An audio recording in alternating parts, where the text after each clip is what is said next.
Hi there. What exactly is wrong with capitalism? In this video, I'll enumerate a few basic points which can help in grasping why capitalism has outlived its usefulness, and it's time to go beyond. Not from a moralistic perspective, but from one based on the evidence. This is timestamped, so feel free to skip around, these aren't in any particular order. Starting off, capitalism's boom and bust cycles. Here, I refer people to look at Engels' 12th point in his lovely little pamphlet titled The Principles of Communism. In summary, capitalism dominates, continuously expands production at faster rates and for cheaper prices. Where money is to be made, many capitalists flock. This happens on a system-wide basis. This is the boom. With this invasion of capitalists into a profitable field, many commodities are produced, far exceeding the market need. Because of this, many finished commodities sit on store shelves or company warehouses, collecting dust unsold. Without the sales necessary to recoup the investment made by said capitalists, an economic crisis occurs. Factories close, capitalists go out of business, workers lose jobs, and the living standard plummets. After a while, either these goods finally make their way to being sold, or are purposely destroyed, as is common practice in late-stage capitalism. And things slowly get back to normal. Factories open up, jobs come back, and businesses go right back to booming. Not long after this, though, the same issue arises, producing a new crisis. This is the natural tendency of capitalism, to fluctuate between periods of prosperity and periods of crisis, which results in the destruction of the lives of millions. It can be regional or worldwide. It can take 4 years between crises or 15. What is a constant, though, is that it always happens, and is always catastrophic. For the working class, that is. The capitalist class always finds a way to come out richer in the end. Funny how that works. To quote Engels directly, nearly every 5 to 7 years, a fresh crisis has intervened, always with the greatest hardship for workers, and always accompanied by general revolutionary stirrings and the direct peril to the whole existing order of things. This has only worsened with the modern introduction of credit in everyday life, which will be discussed shortly. Our second point, the tendency of the rate of profit to fall. This is a simple concept to grasp. Capitalists want as much profit as possible, and can do this by outcompeting the competition. This is usually done by new changes in technologies, or special access to production facilities and resources, among other reasons. This relative advantage over the competition allows one capitalist to sell product A cheaper than all of his or her competitors. As a result, said capitalist enjoys higher profits temporarily because they pull customers from their competitors. Cheaper prices for the same quality of goods is attractive, after all. However, as this is happening, the same competition scrambles to catch up. Once they do catch up, however, they're back to square one. Except now they're stuck with a faster and more efficient form of production that results in cheaper average prices of product A, and as a result, less profits overall. Less profits means less reinvestment into the circuit of capital, to grow production, to continually develop. Economic slowdown leads to crisis. Crisis leads to the breakdown of capitalism, as well as political turmoil due to mass unemployment and the sharpening of the class struggle. An oversimplification for ease of understanding, but the point still comes across, I think, especially when you look at the empirical evidence. For a more in-depth look, check out this video by the Marxist project titled Fundamentals of Marx, Falling Profit Rates. A somewhat related subpoint is the irrationality of capitalist practice. Outsourcing, for example, drains jobs from one country in order to exploit cheap labor in a different country, with the intent to produce products more cheaply so you can import them back into the original country and expect people with no jobs, because they moved overseas, to buy them more cheaply. Credit was a temporary solution that has now pushed capitalism crisis even further into the ground. We'll talk about these lovely features in the next few points. Our third point, unlimited growth in a limited world. Capitalism as a system is built upon infinite growth. It cannot develop, let alone maintain its existence, without ever increasing consumption and production for consumption. The Earth has finite resources, and there is a logical limit to how much an average person, and populations, can consume.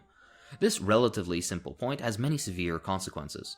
A system predicated on infinite growth in a finite environment predisposes itself to two potential end results. Either it expands beyond logical limits, ruining said environment in the process and possibly causing the extinction of the trivial creatures that gave rise to it, or it gives room for another system, one with rational allocation of resources and one based on respecting the limitations the Earth has placed upon us. We see the effects of this never-ending quest for needless expansion for the sake of profits with our rising tides, ruined rivers, increasing global temperatures, and the ongoing mass extinction event going on at this very moment. To quote Rosa Luxemburg, our choice is clear. Either it is socialism or barbarism.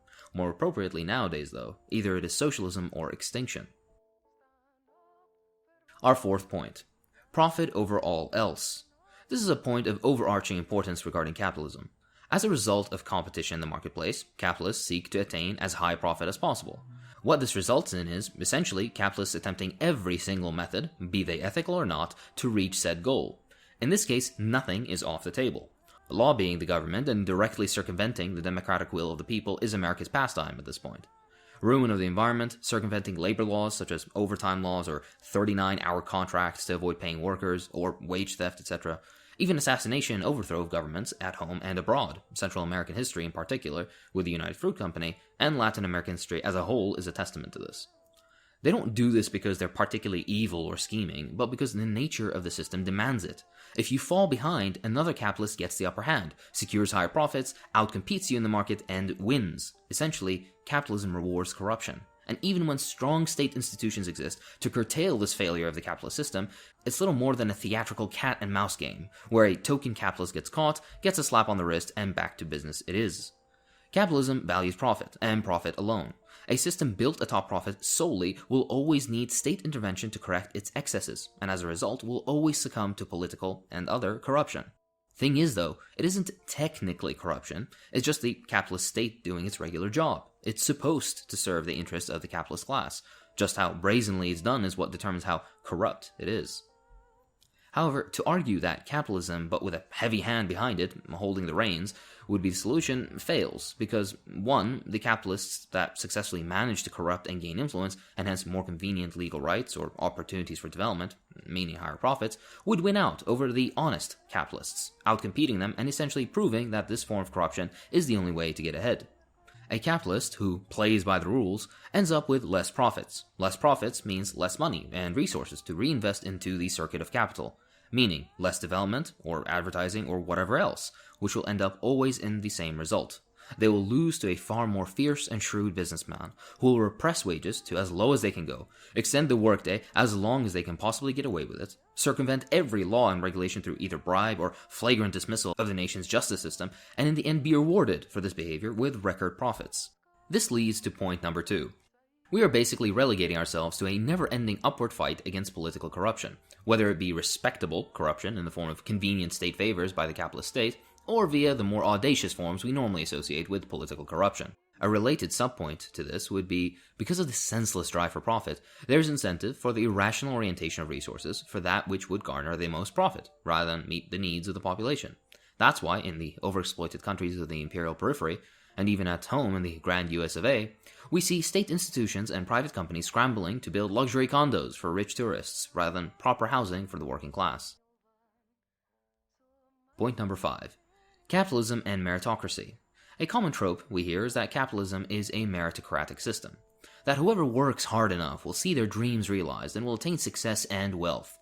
Now, like with trickle-down economics, most people grow out of such delusions and see capitalism for the system it really is. It rewards privilege before it rewards merit. Many opportunities, education for example, are barred from those of poorer origins because they simply lack the wealth to enter them. Entry into some of the greatest institutions of the world are less based on merit and more based on kickback favors of entry to the children of generous donors. Starting businesses, too, a cornerstone of the American dream, is far less accessible than it's made out to be. The Bezoses, Gates, and Musks of the world all came from incredibly wealthy and connected families, which would secure their place in the necessary educational institutes, would secure mentors and educators for them, would secure financial support for their fledgling business and all the connections necessary to make it. As funny as it seems, the small loan of $1 million that Trump spoke of is truly the essence of capitalism. Even if you were to claim that it is by merit, which in some rare exceptions it might be, could you really say that, by the income differential between the average Musk or Bezos and their workers, that said Musks and Bezoses are more meritorious by a factor of, or work 10, 20, 50,000 times harder than their workers as to warrant their wealth? No, you can't in good faith claim this, as it stands against reason. Point number 6. The reserve army of labor and everlasting unemployment. A point beautifully elucidated by Marx, whereby under capitalism, a consistent chunk of the population would be employed, because capitalism requires a consistent workforce, unlike in feudal and ancient times. The paradox is, though, that even though there are not nearly enough hands to administer the massive productive potential of most countries and economies, capitalism necessitates a reserve army of labor, meaning a perpetually existing significant group of unemployed, in order to facilitate the lowering of wages and always provide capitalists with an ever-eager workforce that will work for pennies in difficult conditions for long hours so they don't starve. Not only this, but said reserve army of labor exists too so that capitalists can point at it to scare currently employed workers into submission, should they demand things too outrageous like, heaven forbid, livable wages. Ever wonder why every single capitalist country has unemployment? Usually quite significant even, and numbering in the millions in some countries. This is the reason. Point number 7. Decentralization of capital. Capitalism tends to monopoly. This is a fundamental tendency of the system. It's not only a natural process of the system, but also absolutely necessary for its development. There is market competition, yes? What happens in a competition? Someone wins. When they win, do they let the loser keep their market share? Of course not. As competition goes on, winners arise and monopolies begin to form. Take a look at any product. Really, think of a random product of any kind, preferably one that has been established for a while. Look at how many producers existed for said product in the 50s, and how many producers exist now. Video game console manufacturers are a good example of this. Computer parts, automobile manufacturers, home appliances, think of practically anything. 9 times out of 10, there are less producers now than there were in the 50s. What does this mean concretely?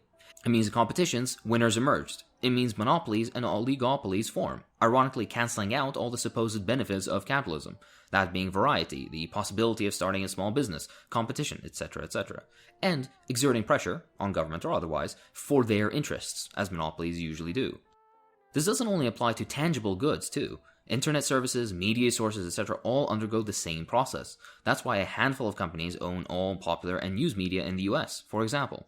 So much for the free press.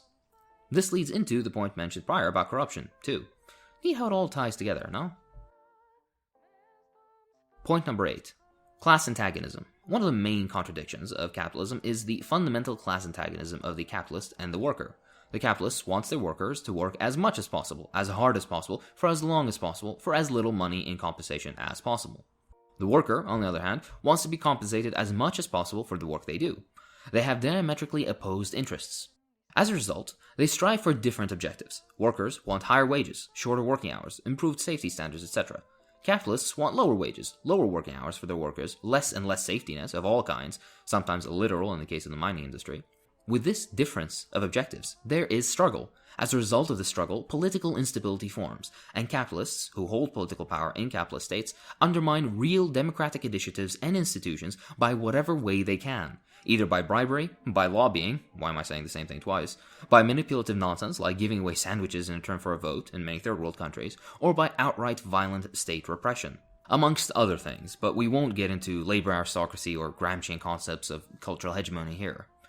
As a result of this, there's always politics in flux, always class struggle that at times is more dormant, like in, for example, the richer European social democracies, and at times incredibly heightened, like in India at this very moment.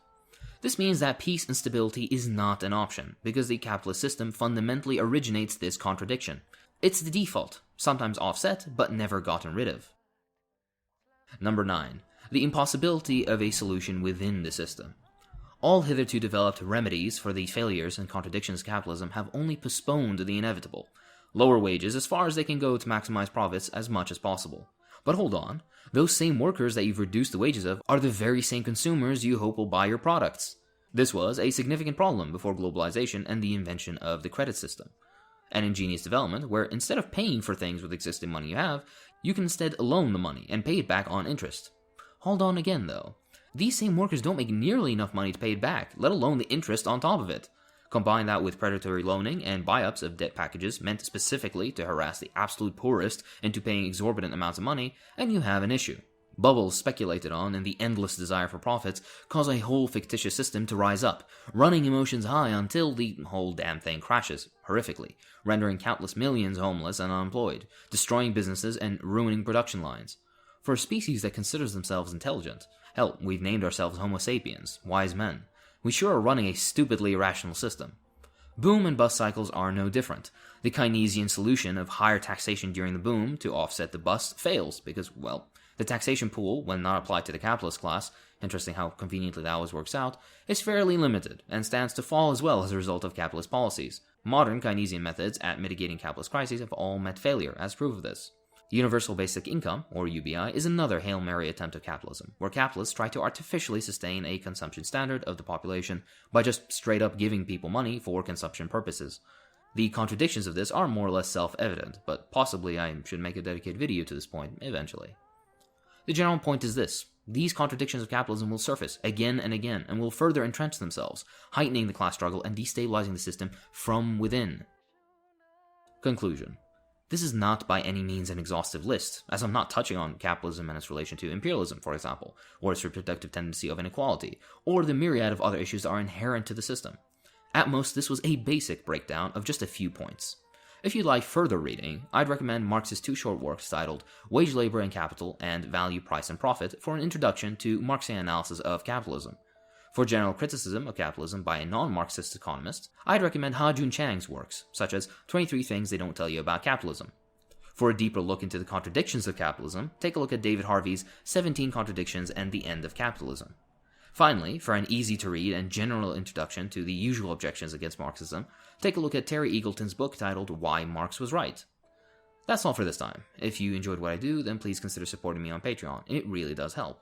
I'd like to thank my patrons, so thank you to Laszlo, Delida Zuniga, HP Lovecats, Cheered Ferguson, Daniel Jocelyn, Mine, Joshua Cheeseman, Fraser Orr, Enoch Trismegistus, Lars Wardenga, Greg Zegan, Lucas Fretian, Johnny Lee 14, Slava, Chad Reed, Gamer Trash TV, Jeremy Somerville, Dick Cheney's a cuck, Pajama Cat, Adrian Warlick, Amazaline, Anna Benkoski, Unicorn Demigod, Paul Andrews, Dario Hassan Khani, Pace, Simon Four, Pote, Fabian Haneater, Gentry, Leotinelis Travagonos, Hobgoblin Comedian, Kevin Mulkirans, Hamed Esed, Red Falcon FNI, Alex Bluendo, Dorian Gray 11, Comrade Ertholt, Fran Guzman, Alex Rose, Anarcho-Andeism, Itachi the Bolshevik, Arike to name myself, J. Francis Gray, Talha Imran, Hugo Castellanos, Nila XX, Arif Hassan, Beef Tobagon, Liam, Edward Wall, Jerry Rodriguez, Montas Krishunas, M, Mr. Juice, Ibrahim Nashif, Goober Doober, and Zaran Arsin.